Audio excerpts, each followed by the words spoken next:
Welcome to Millie English Podcast, where English learning becomes easy through simple daily conversations. Hello, beautiful people. I'm Millie, and I'm so happy you're here with me today. Before we jump in, let me tell you about my brain weather right now. You know how some days your mind feels sunny and clear? Well, today my brain is actually pretty calm. It's like a clean desktop with just a few windows open. But last week? Oh my goodness. My brain felt like a browser with 47 tabs open, all playing different music at the same time. I couldn't focus on anything. I kept starting things and not finishing them. My English students were asking me questions, and I was saying, and wait, what was I saying? Every 2 minutes. Not great. But that's exactly why today's episode is so important. We're talking about something that changed my whole approach to learning and teaching English.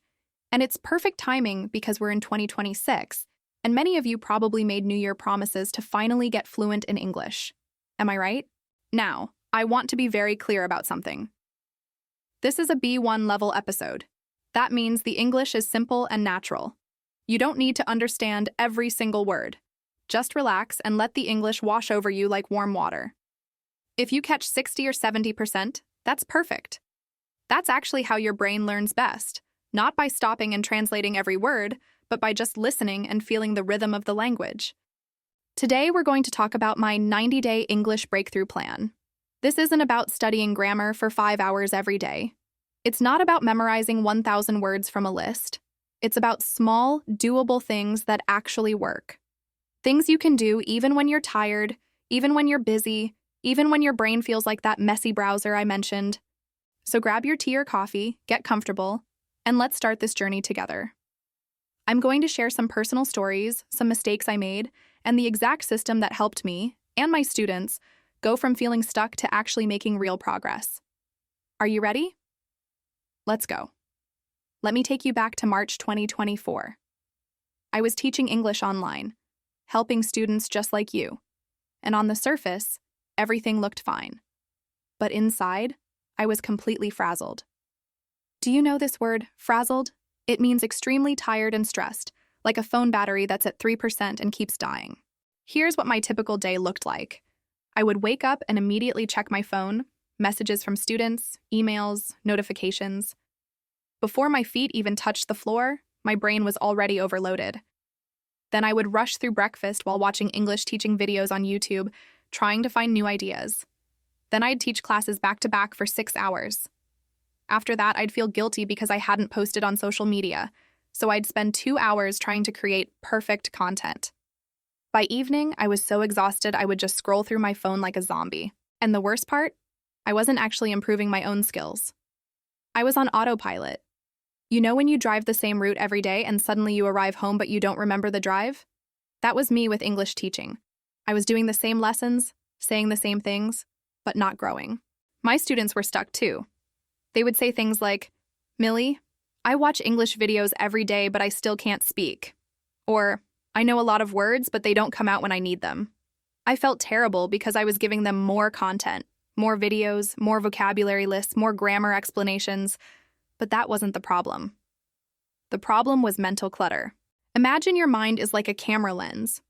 If the lens is dirty with fingerprints and dust, it doesn't matter how beautiful the view is, you can't see clearly.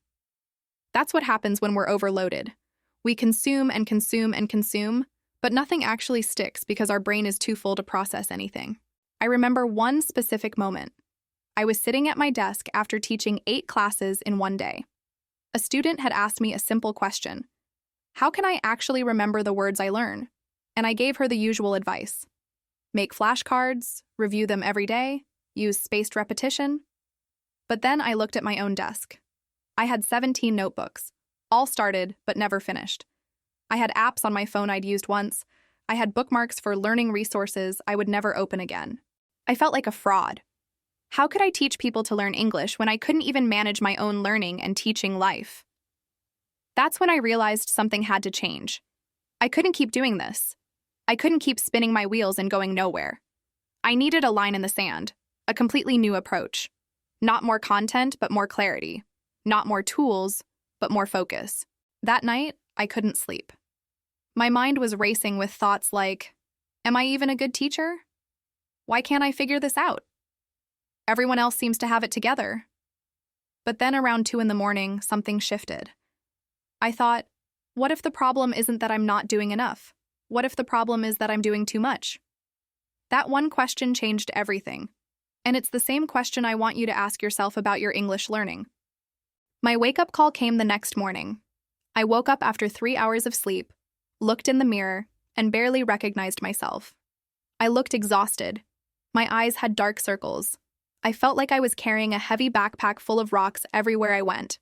So I did something radical. I canceled all my afternoon classes. I turned off my phone. I sat down with one piece of paper and a pen, and I asked myself, if I could only do one thing every day for my English, what would create the most change?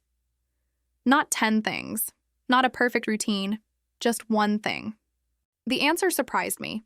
It wasn't study grammar for 2 hours or memorize 50 new words. It was have one real conversation in English, even if it's just 5 minutes. That's when I created what I now call my minimum winning day for English. This is a concept I stole from somewhere else, but it works perfectly for language learning. The idea is simple. What's the smallest amount of English practice that makes you feel like you won the day? Let me share my rules. These are the 10 doable things that became my breakthrough system. Rule 1. The 5-minute morning ritual. Before checking my phone, I would speak out loud in English for 5 minutes, just talking to myself about my plans for the day. Okay, today I need to buy groceries. I want to call my friend. I feel a bit tired, but I'm okay. Simple, natural, daily life English. Rule 2. The sticky note method. I put sticky notes around my house with English phrases I wanted to remember. Not random words, phrases from real situations. I need to decompress, went on my bedroom door. Let me jot that down, went near my notebook. Every time I saw them, I said them out loud. Rule 3. The one-sentence journal. At the end of each day, I wrote exactly one sentence in English about my day. Not a paragraph, not a perfect essay, one sentence. Today I felt overwhelmed, but I took a walk and it helped. That's it. Rule 4. The rescue line collection. Whenever I heard a phrase in English that I loved, in a movie, a podcast, a conversation, I wrote it down immediately. I called these my rescue lines because they could rescue me in real conversations. Things like, that's a fair point, or I'm still processing that, or can you walk me through that? Rule 5. The no-zero day. This is huge. A no-zero day means you do something in English every single day, even if it's tiny, even if you're sick, even if you're traveling, even 1 minute counts. Because momentum is everything. Once you break the chain, it's so hard to start again. Rule 6. The content diet. I cut down my English content consumption by 70%. Instead of watching 20 different YouTube teachers, I chose 2 that I really connected with. Instead of following 15 Instagram accounts, I followed 3. Less noise, more signal. Rule 7. The speaking first approach. I stopped reading and writing so much and focused on speaking. Even if I was alone, I practiced speaking. I pretended I was explaining things to a friend. I narrated my actions. Now I'm making coffee. I'm pouring the water slowly. Oh, it's hot. Be careful. Rule 8. The real-life phrases only. I stopped learning vocabulary from lists and only learned words I actually needed in my life. If I never talk about photosynthesis, why would I memorize it? Instead, I learned phrases like, I'm running behind schedule, or that totally slipped my mind because I use those all the time. Rule 9. The same day reset. This is the most important rule.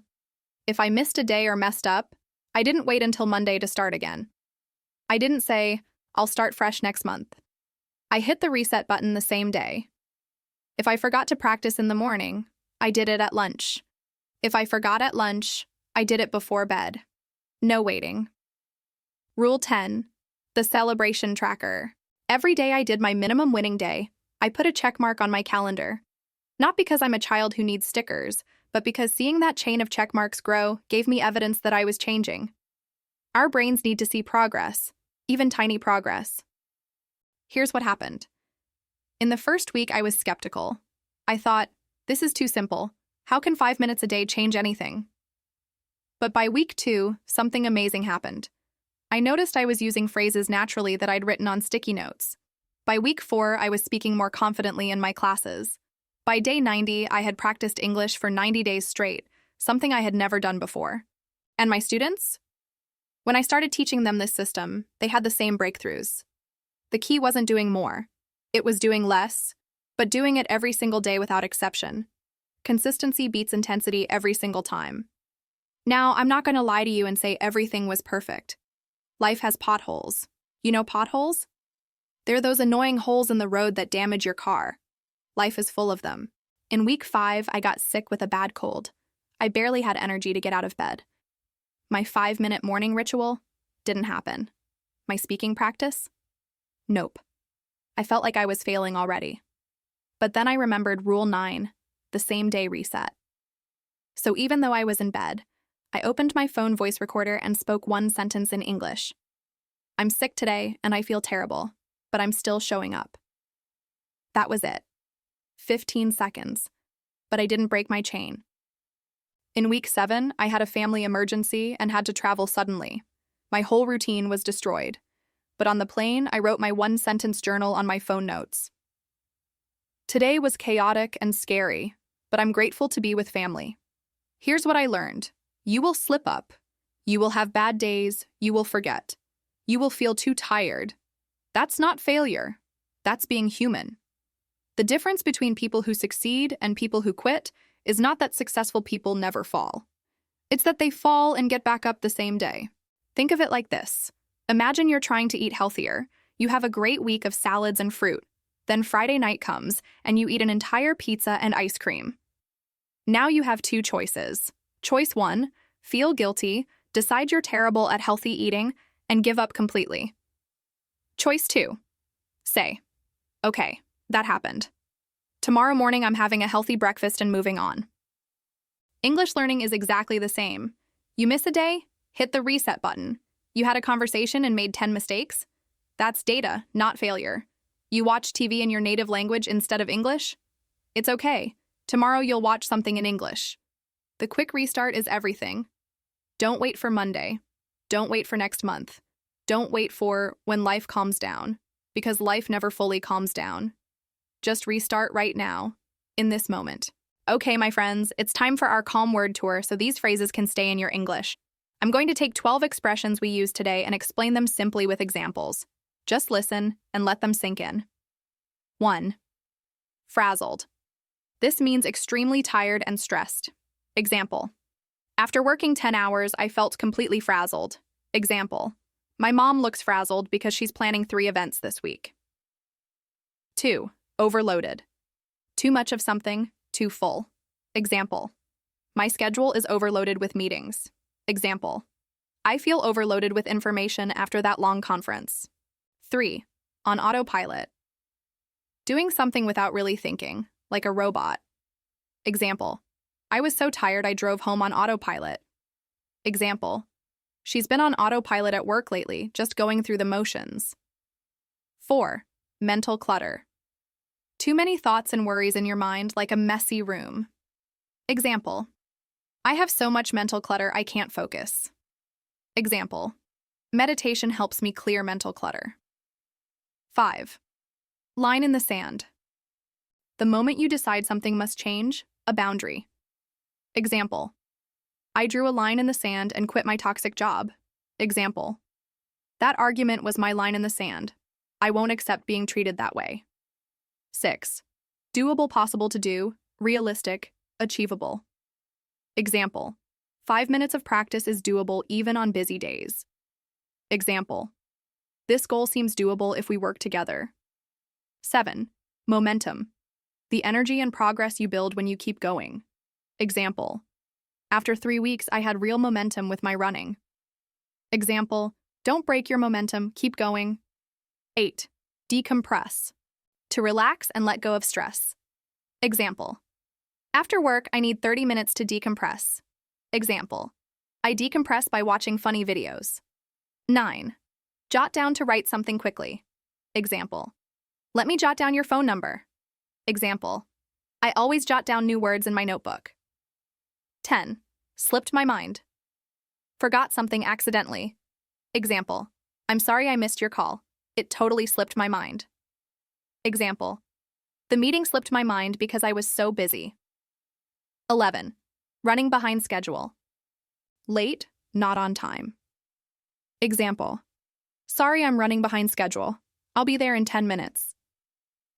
Example, the project is running behind schedule, so we need to work faster. 12. Hit the reset button. Start over fresh, restart. Example, after my bad day, I hit the reset button and tried again tomorrow. Example, sometimes you just need to hit the reset button on your goals. There you go. 12 phrases that you can use in real life, in real conversations. You don't need to memorize them right now. Just hearing them in context is already helping your brain. My beautiful English learners, we're coming to the end of our time together today. Let me leave you with this thought. A year doesn't change with a big speech. A year doesn't change with a perfect plan written on January 1st. A year changes with one small, repeatable choice made every single day. You don't need to be perfect. You don't need to study for 5 hours. You just need to show up. 5 minutes, one sentence, one phrase, but show up every single day. Build your chain. And when you break it, because you will, hit that reset button the same day. Your English breakthrough is not about motivation. Motivation disappears. It's about building a system so simple that you can do it even when you don't feel like it. That's the real secret. Now, here's your tiny homework. I want you to go to the comments and write one sentence answering this question. What's one phrase from today's episode that you want to start using? Just one sentence. It can be simple. This helps the phrase stick in your memory, and it helps me understand what's useful for you. Thank you so much for spending this time with me. I'm Millie, and you've been listening to Millie English Podcast. Remember, small steps every single day. That's how magic happens. Bye.